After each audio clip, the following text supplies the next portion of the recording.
Et bonjour à tous et à toutes. Je vous remercie de m'accueillir ici aujourd'hui. J'ai pensé à peut-être présenter en français, mais déjà c'est ma première fois que je présente à un colloque. Alors pourquoi ajouter un autre défi de plus? Et aussi j'ai toujours des problèmes avec l'anglais. Donc je continue en anglais, mais si vous avez des questions en français, n'hésitez pas à les poser en français et je ferai mon mieux de les répondre. Aussi je parle très vite en anglais, je m'excuse. So hello everyone, my name is Prakash. Thanks for having me today. And then this is my first academic conference, and I'm very excited and very nervous to talk today.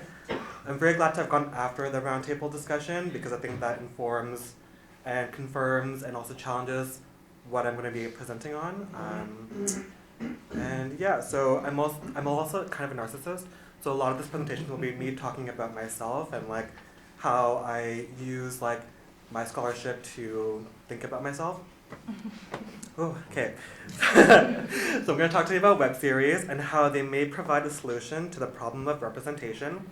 And when I reference representation, I'm again talking about myself, thinking about the marginalized representations of queer people of color and women of color. So before we dive in, I just wanted to take a quick moment to situate myself in relation to this work. So I'm actually very new to academia and the humanities. I started school in September. Before that, I was a physicist. I worked in nuclear waste.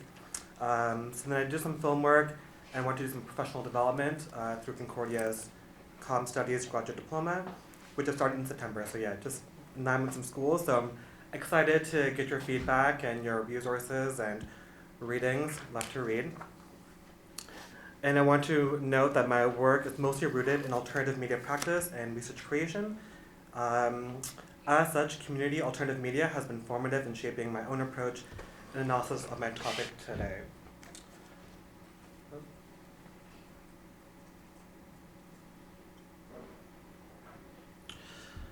Some of these theories which have informed my work include Scott Stucitani's guerrilla intervention, Michael Buffo's work on reconstructing the identities and images of ethnic minorities in Canadian society, and Sarah Flourini's research on the podcast Chitlin circuit and audio enclaves.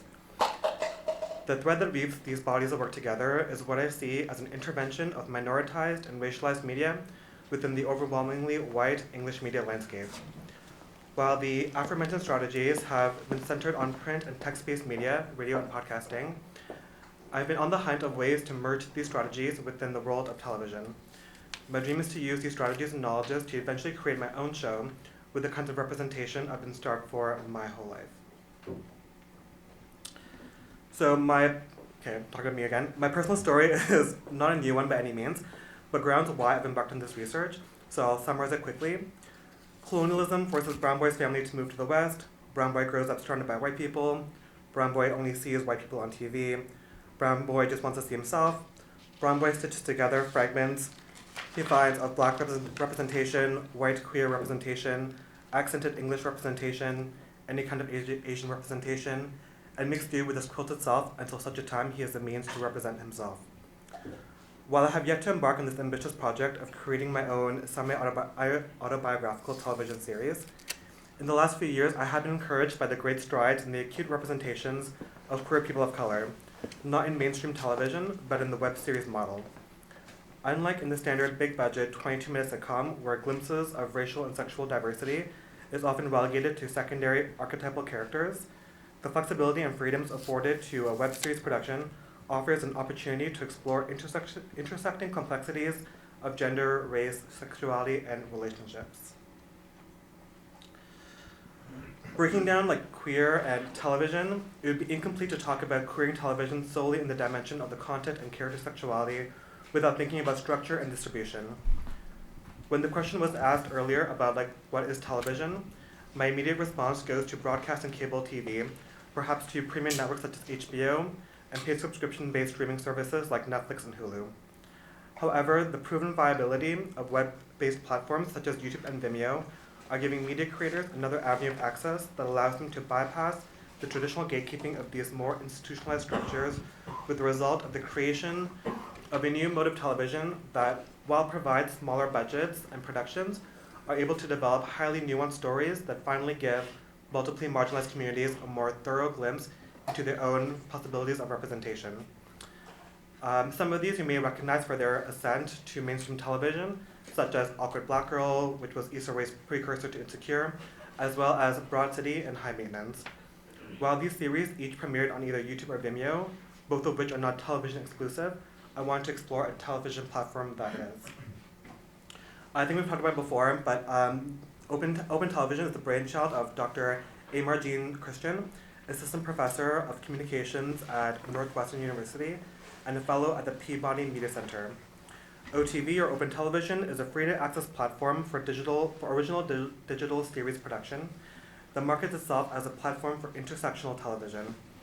OTV's mission is threefold: artist development through support, financing, consultation, and referrals; community development through providing space to have critical conversations about identity; and research by the way of providing data to help understand how to develop intersectional art in TV. OTV currently boasts 24 original series. One in particular, which I'd like to explore with you, is titled Brown Girls. Borrowing this summary from their official website, Brown Girls is an intimate story of the lives of two young women of color.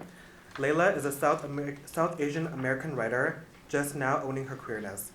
Patricia is a sex-positive Black American musician who's struggling to commit to anything: job, art, and relationships.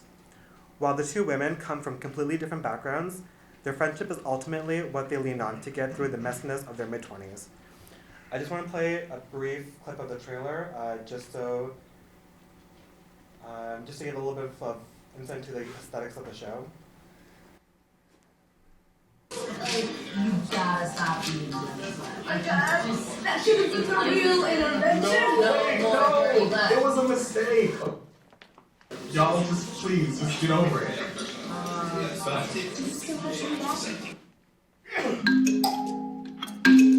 Leila, escúchame, te estoy hablando. Come on, Leila, you can do this.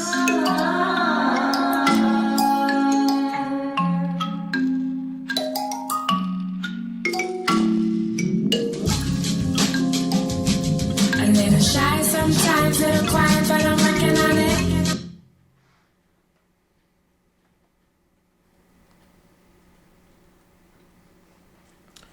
From writer Fatima Asghar and director Sam Bailey, Brown Girls was produced with a grant from the Chicago Digital Media Production Fund, which is intended to support digital media works that encourage social change.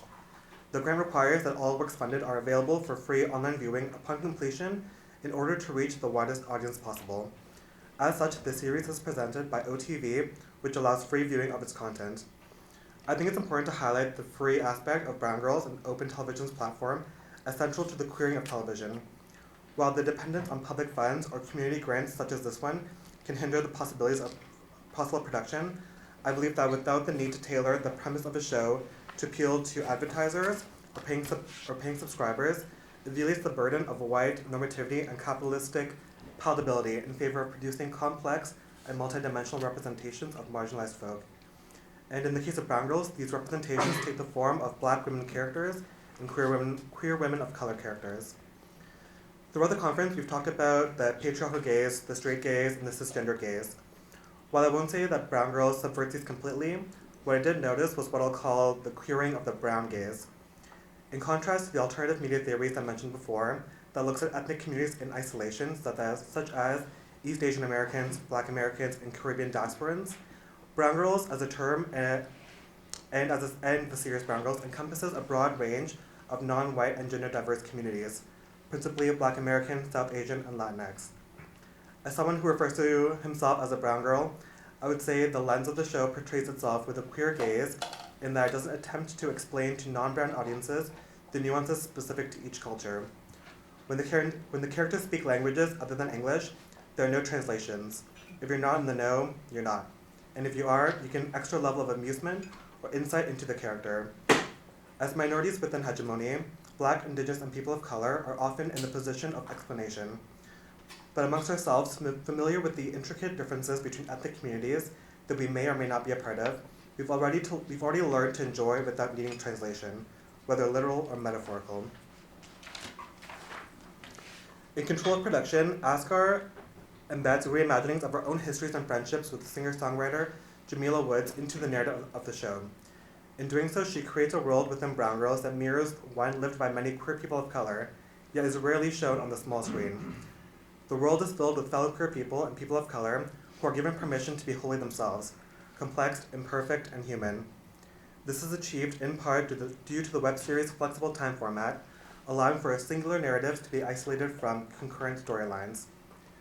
The series takes place across 7 episodes with varying durations, with most ranging between 7 and 10 minutes. Each episode takes on a similar format in which each of the protagonists facing an individualized obstacle, which eventually gets settled through the intervention of either the other protagonist or through a secondary character. I want to call attention to the second episode, which is significantly longer than the rest, clocking in at 14 and a half minutes, which is double the length of the previous episode. Half of this episode is spent in a singular conversation between Patricia and her mother. A lot about both characters are revealed in the scene. We find out about Patricia's past love life and the reasons why she refuses to give men a chance and commit to anything or anyone. For instance, her Tinder date from earlier in the episode. We also find out her mom and dad are taking a break and about her mom's fear of being alone. The episode concludes with a touching monologue from Patricia's mom. We also see her at home, alone, seemingly at peace with the notion, finally after her discussion with her daughter. It isn't necessary for us as the viewer to experience the insight into the life of Patricia's mom. She never reappears in the duration of the series, so why waste so much televisual real estate and therefore money on this character? The reason I argue is twofold. One, the flexibility of the narrative format provided by the web series allows this to be accomplished. In the traditional 22-minute sitcom, each scene needs to be used to push forward continuing narratives of main characters or underlying storylines. In this example, this Black woman character is granted permission to be more than just a plot device or an accessory to a main character. She is allowed to be complex and have nuanced representation, exemplifying that even the secondary characters to Patricia and Layla have agency and are protagonists of their own stories that we aren't privileged to. She represents, in a sense, the way I've related to my own mom, from seeing her slowly as a mother and provider to a realized human with her own life and struggles. In this way, the show facilitates an immersive viewing experience that embeds the viewer in the rich complexities of secondary characters outside the constraints of a primary narrative. With creative freedom from writing to directing, casting, and producing, Brown Girls exemplifies the types of multitudes and marginalized representations that's possible through the web series medium.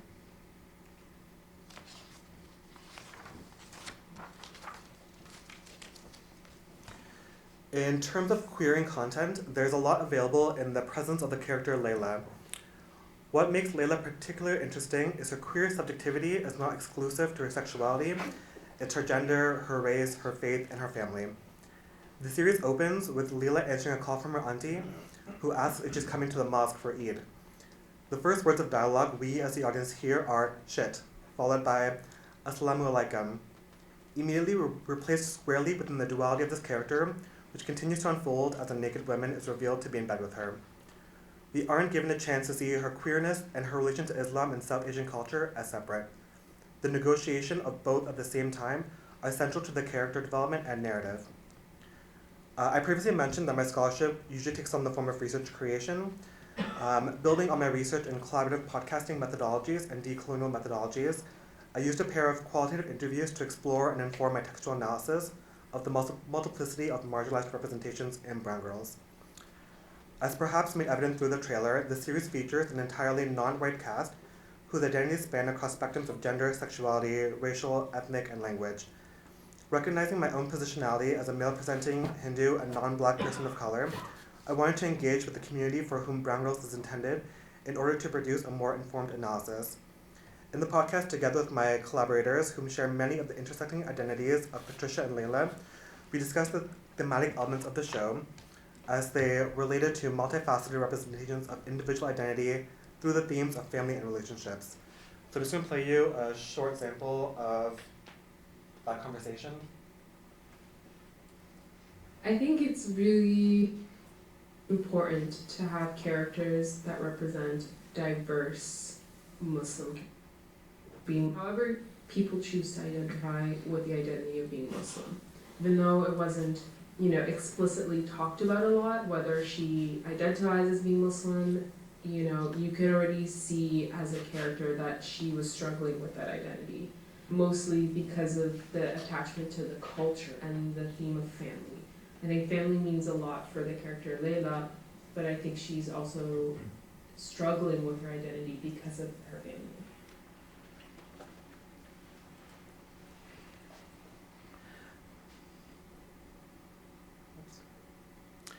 As we move away from the rhetoric of good and bad representation, although I confess I'm still struggling with that a little bit, the consensus between the three of us who are part of this co-collaborative podcast, all queer and racialized, but from varying backgrounds, was that the nuanced representations that were made available touched on experiences we've had in interesting and thoughtful ways, an affordance not often provided in mainstream television. I also want to touch on the idea of queer family.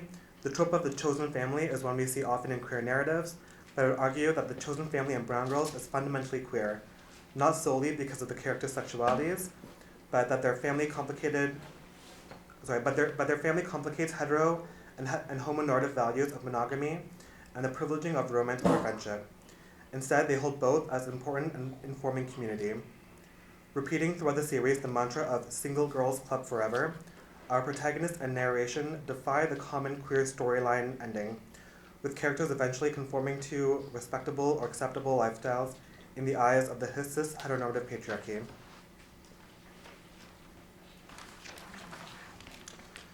I'm not sure how to conclude except to say that the standards by which we judge representation can never reproduce a perfect reiteration of the complexities and multi-dimensions of life itself, particularly lives of those living at the intersection of multiple marginalized identities such as those mentioned today, namely race and queerness. I will say that queer television, to borrow from Johnson and Boylorn, while possibly producing problematic scriptwriting, opened the possibility for positively complex narratives through the positioning of non-normative sexuality at the forefront.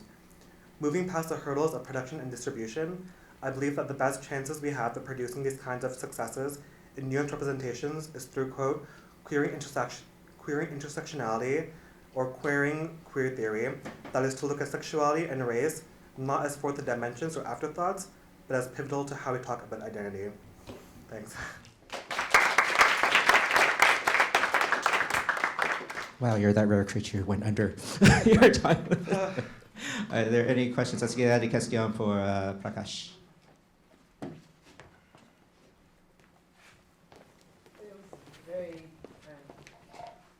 Well, congrats on your first talk. I'm very honored that it was here. It was very good and it was very enlightening. Bill Gates talks about the whitening of intersectionality and how white scholars, and I'm part of that, use intersectionality as like a to-do list or a tokenizing list.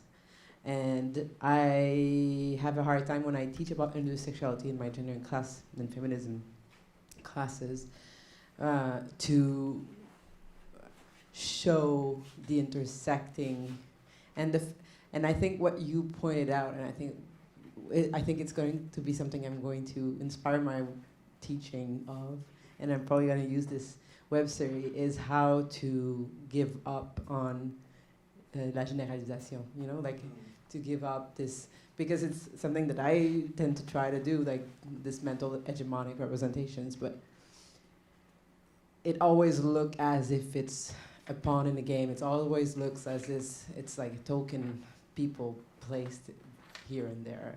And I think that it's not very a question, it's more of a comment that I really appreciate how you brought up the complexity and the fact that it's not speaking for everybody. It's just available to everybody to explore this intersection of realities and identities and complexities. So thank you very much for your presentation. Yeah, I think also it's like, I see a lot of shows now that are trying to do the work of representation by trying to have like one at everyone. So we need to have like one queer person, which I'm like, cool, queer representation, that's great. But then when you only have the one, the burden is on that one person to be all of the queer identities, but obviously that's impossible. So it's like, I think like one strategy that's well employed by the series is having multiple queer people, multiple brown people, multiple women, multiple like women of color, and like black women specifically. And like in like social organizing, we try to do the same thing by, you know, if you split people into groups, not having like, if you have like two women, don't put both women into different groups, put them together, and like, you know, forming these kind of communities with like diverse experiences within a kind of like minoritized group, I think helps, yeah, alleviate that burden of being everything to everyone. Exactly, but it's also like I want to give yourself credit. Like this idea of like what that like the example of that person waking up and talking on the phone to her auntie and her or their auntie and saying "Assalamu alaikum" while having a queer other partner in the bed is this idea of not having to explain and just having those identities being intertwined together kind of presents a different perspective on what we were discussing yesterday of like erasing, effacer the sexuality of a person of color and just having them being there as a queer or the gay character, the gay black guy who's not sexualized and who's not active, and where you actually see the identity being completely separated. And that's why it's very interesting how you pointed out. Thank you. Thank you very much for your presentation. I don't want to take you too away from it, but you mentioned your research creation background. I want to know more. Could you tell us a bit more about what you're doing exactly? Like you've evoked the podcast and everything, but how does it work? What's the project? I have a few ongoing projects. Like I mentioned, I only started school a few months ago, so I'm like very new to academia, scholarship, and possibilities that research creation has to offer. But I'm looking mostly like kind of again like at myself as a subject, and as a subject within like white supremacy and neocolonialism. So one of my ongoing projects is a co-collaborative documentary or experimental film that looks at like my position and my co-collaborator's positioning as settlers of color and our complicity in neocolonialism through nature tourism. So that's like one thing I'm looking at. The podcast project is like still not quite ready for public release, but I'm presenting it at Hashtag next week to talk about like methods of disseminating decolonial rhetoric to communities of color.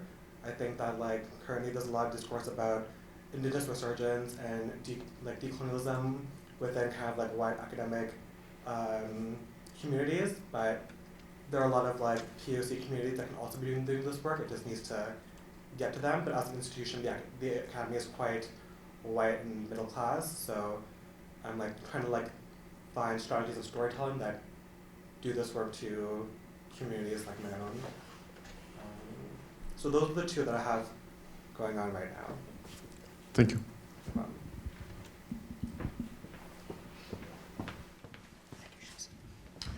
So I'm going to start with a recommendation of something that will, I think, help you as you further nuance this. Mary Beltran wrote a short essay called Meaningful Diversity for flowtv.org, I think is the website.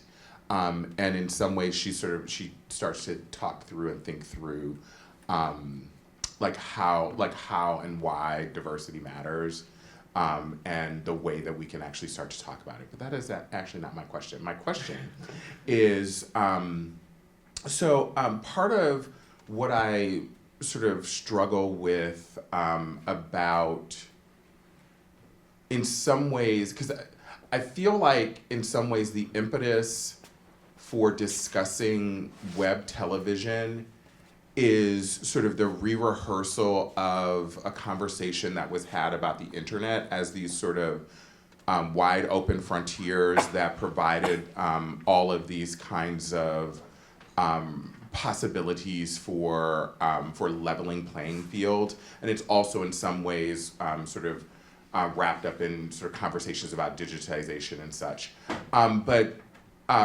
So you sort of talk about AJ's Open TV, and and his initial sort of understanding of open TV was like, we're going to burn the networks down and we're going to sort of make make this sort of queer brown space. But since he sort of shifted to thinking about open TV as an incubator for new content that ultimately sort of gets subsumed into the machine. So things like, I think Two Dope Girls was or Two Dope Queens rather, I think was an open TV show that's now on maybe HBO or something. And another one of his shows has, I think, an HBO deal as well. It's Brown Girls. Is it Brown Girls? Yeah. Okay, so I'm curious in some ways sort of how we make sense of, and how you make sense of,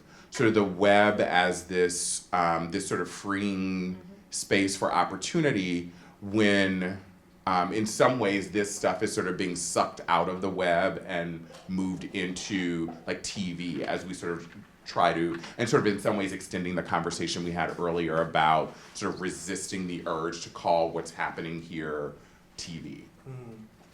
And that's a really big question, I recognize. It's okay, I love a challenge. Also, I love your shoes, by the way. Thank you. I'm also just buying myself time to think. I'm just gonna go back to the roundtable discussion because I think all three creators have mentioned that kind of like their goal is to have the widest audience possible, but I don't think that's the goal for a lot of Open TV's web series. I haven't seen them all, but at least for Brown Girls, like in watching it, I think it's a very kind of like for us by us type scenario where the intended audience is not everybody. Like there is no white people in the show. There's no like explanation of like, this is what it means to be Muslim, or this is what it means to be queer, or this is what it means to be a Black woman. It's just kind of like they just show you things as it is, and then, but still like, but that's not to say that if you're not part of this community, that you can't understand or watch or appreciate the show. Like, living my whole life watching, TV narratives about like white, like nuclear families, and I'm like, I'm not from that, but I'm able to still watch and enjoy and understand, like through context clues, like what's going on. So I think that like what Open TV or what web series models do is it shows like networks like HBO that even when you have a niche premise with a niche audience, like intended audience, that's not to say that it can't be commercially successful with a wider audience.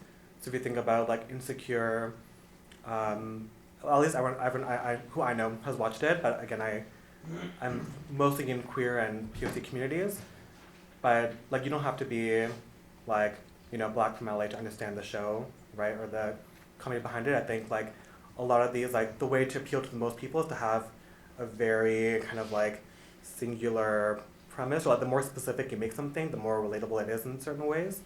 So I think kind of like web series help subvert that fear that these things might not be successful just because we haven't seen them before. But I'm not sure that answers your question, but it's kind of like the way I'm thinking through it. Other questions? Okay, I have I guess a question then. So I mean, Brown Girls set in Chicago, so obviously sort of a U.S. context, and you're talking about sort of that breadth of representation that, but usually, I mean, or not usually, but often, a lot of shows are sort of contextualized by their political environment, and a lot of it is a national kind of discourse. So I'm wondering, sort of, as someone who's working in Canada and trying to produce media in Canada, what role do you see sort of that discourse of nationhood, and especially in Quebec, where it's constantly a topic of conversation? How do you feel that's going to sort of feed into your own research creation projects and differentiate it from others? Like Brown Girls? Yeah, like I think that when these kinds of projects are like site specific, again, it doesn't like, just because it's set in Chicago, it doesn't mean it's not relatable as someone who's like really living from any kind of like metropolitan city. You can kind of still understand a lot of like the nuances that are happening. And so like yeah, so in my work, like keep things like pretty site specific. Like when you watch the show, like you'll see like specific kind of like Chicago landmarks, establishments. It reminds me a lot actually of the Mile Enders. How it's not really a story about the Mile End, at least in that episode that we saw. But if you have the cultural context, if you know kind of like where it is, the subtext of what it means to be like a quote unquote freelancer in the Mile End. Yeah, but I'm not super familiar with the Quebec media landscape. I'm like fairly new here, but like I recognize that like kind of like Quebec media has its own sort of like system and network going on that's pretty separate from the rest of Anglo-Canada. So I'm not sure what that means for me as a media producer trying to make media in Quebec as not a Quebecer, but someone who is like, you know, like living here. I think you're gonna find it really interesting in the next. I don't know how long you're staying for a master, but these years in terms of ethnodiversity is gonna be very interesting. I don't know if you heard the theater scandal with. The Slav. Yes, and also they're gonna give prize for TV, and there's not every nominee is white. Yeah. And they're gonna include diversity in the presenter of the awards. So it's gonna be an interesting time for if you want to look at Quebec TV for what's going to happen in the next few years. It's gonna be interesting. Yeah, actually, no, I find that kind of like part of the Quebec media like really fascinating. That it's like I'm used to seeing so much like white-centric Anglo TV, but then like Quebecois media is even like more like so much more so. Even though there's like at least in Montreal like. You know, there's like quite a bit of diversity. There's there's like all this lot of backlash with like Slav, but you know, just going and you know performing at other Quebec cities, and they're like, you know, we'll take you. Like, forget Montreal. Like, go to Quebec. You know, like we're just or whatever, and like, you know, we'll take it. And yeah, I think that's like really fascinating, and I want to kind of explore that more. And like, yeah, it's like the clip of Malang when they're like, should we move to Toronto? I was like, woof, personal attack. Because I'm like, yeah, literally have like Toronto PTSD. Can move back there. But yeah, it's like I think it's gonna be an interesting and exciting challenge as me as a media creator. So